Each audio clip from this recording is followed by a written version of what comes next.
દીકરીઓ ગાતા ગાતા આપણને કહેતી હતી, દાદા એક તો એવો વરના ગોતજો દાદાજી, દાદા હો દીકરી વાગડ માના દેજો રે સહી. ગાતા ગાતા દાદાઓને બધું સમજાવી દેતી હતી કે અમારા માટે આવું આવું કરજો. હાલતો તો આપણો વ્યવહાર હાઈ ક્લાસ. હવે એ દાદાને નથી કહેતા, બાપાને નથી કહેતા, માને નથી કહેતા, અને બધાયને મૂકી અને લંગુરની પાસે સાંભળતા આપણને એમ થાય આ શબ્દો આવે કેટલા ડસ્ટબિન છે એવું પૂછાય છે. What is this? ખૂબ ગંભીરતાપૂર્વક ચિંતન કરજો. સમાજ જો ચેતી નહીં જાય તો પ્રાણીઓની જે દશા છે ને એની દિશાથી નજીક આપણો સમાજ સરકી જશે. ખ્યાલ નહીં આવે એ કેવી રીતે આપણે ચલાવી લેવાય.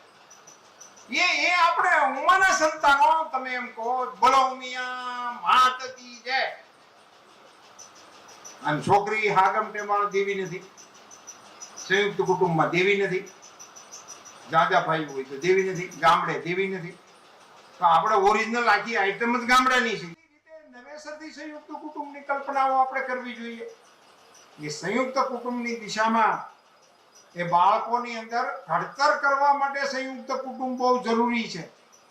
દીકરીઓનો ઉછેર ખાસ કરીને સંયુક્ત કુટુંબમાં જે થતો હતો એ વાડની વચ્ચે વેલો વધી જતો હતો અને વળાવવા જેવડા થઈ જાય દીકરીઓ તો ઘરના મા બાપને ખબર નહોતી પડતી એ સંયુક્ત કુટુંબમાં થાય.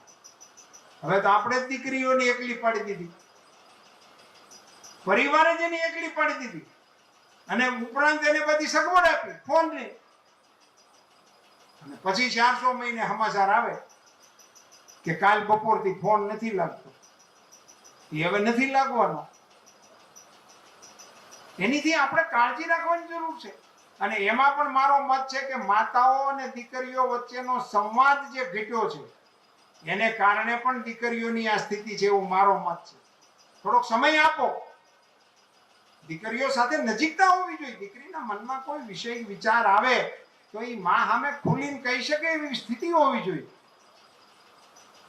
દીકરીઓ ગાતા ગાતા આપણને કહેતી હતી, દાદા એક તો એવો વરના ગોતજો દાદાજી, દાદા હો દીકરી વાગડ માના દેજો રે સહી. ગાતા ગાતા દાદાઓને બધું સમજાવી દેતી હતી કે અમારા માટે આવું આવું કરજો. હાલતો તો આપણો વ્યવહાર હાઈ ક્લાસ. હવે એ દાદાને નથી કહેતા, બાપાને નથી કહેતા, માને નથી કહેતા, અને બધાયને મૂકી અને લંગુરની પાછળ વી